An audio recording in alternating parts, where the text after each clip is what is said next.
In Fable Fortune, we've got a cooperative mode, which is something we're super excited about. There are no other digital CCGs on the market that are offering this feature, this gameplay mode, and it's something that we really enjoy playing, and we think it's a great feature for us.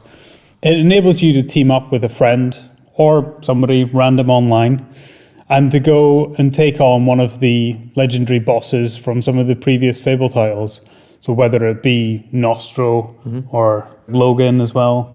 And the way this works is quite simple. You go into, much like you would go into a PvP match, you pick your deck, you find your partner that you're going to play with. But this time you're both going to be on the same side of the board. And you're going to be able to see your partner's hands, and you're going to be able to see your hand. And then your opponent, they're going to be drawing cards from their deck.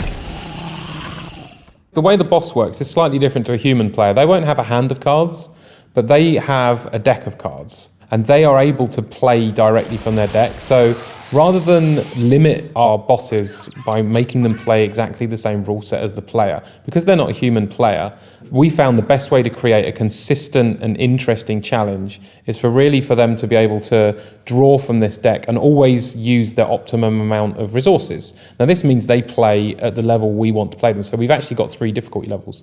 We've got easy, which is really you can just go in with the starter decks and have a fun challenge straight off the bat, turn on the game, boot it up, have your first game against a boss with a friend on easy level, and maybe scrape through kind of thing. Then you've got your medium level where you've played the game for a while, or you've just started, but you're an expert player. You've played a lot of CCGs, and you can probably take on medium, and if you're lucky, you might be able to get through. But then you've got expert level, and because of the way we built the game, because of the way the boss plays optimally when we choose it to, it doesn't cheat, but it does play cards of the costs associated in their deck. It will give you a real big challenge. It will be playing creatures at the optimum time in its gold ramp. And that means you've really got to work together, and you've really got to sit down with whoever you're potentially playing with and build decks with them. I think that's one of the keys, is building decks together. I think as you go through the difficulty modes, it really becomes about how well you're then cooperating with your teammate and actually building those decks together. And I mean, a lot of the times we would even sit down and we'll try and play through, end up losing, and you're like, okay, well, what didn't work? What can we change this time? Why did you put the Bowerstone Bard in your deck? I like the Bowerstone Bard. But you go back then and you modify your decks together so that you say, okay, well, if you drop that card, I'll add this one into mine, and then maybe we'll be able to combo that better together. And you come up with these strategies to try and take on that co-op boss. And the good thing is because it is somewhat similar every time you're playing through, you know roughly what they're going to do, which you can start planning. Yeah, you know which cards they've got in their deck, and you start building up those plans.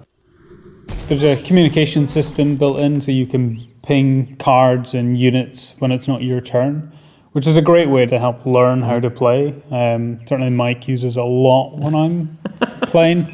But it is actually something that, for somebody that's not that experienced with CCGs, it's a great way to learn and actually to get better at the game without having that feeling of you're constantly losing while you're trying to get better. And that's one of the things we want to do within closed beta. We want to get people playing that system. We want to find out what kind of ways they can ping the board and really help each other, and basically create a communication system within the game, because a lot of people don't want to come straight into a game and go straight to voice chat and start talking to people they don't know. So if we can, with you, come up with a different system of communication within our game, then that would be fantastic. But we need to work out what that is, and we need to trial out different systems. So at the moment we've got like a little breadcrumb trail, it's obviously very similar to Fable in the past. You can explain to the other player, attack this unit with this unit. And that's the kind of basics we've got in place, but if we can really improve that, then hopefully people can play cooperatively without always having to be on voice chat. I think one of the other nice features about co-op is that the rewards are based on which heroes you've used to complete the challenge.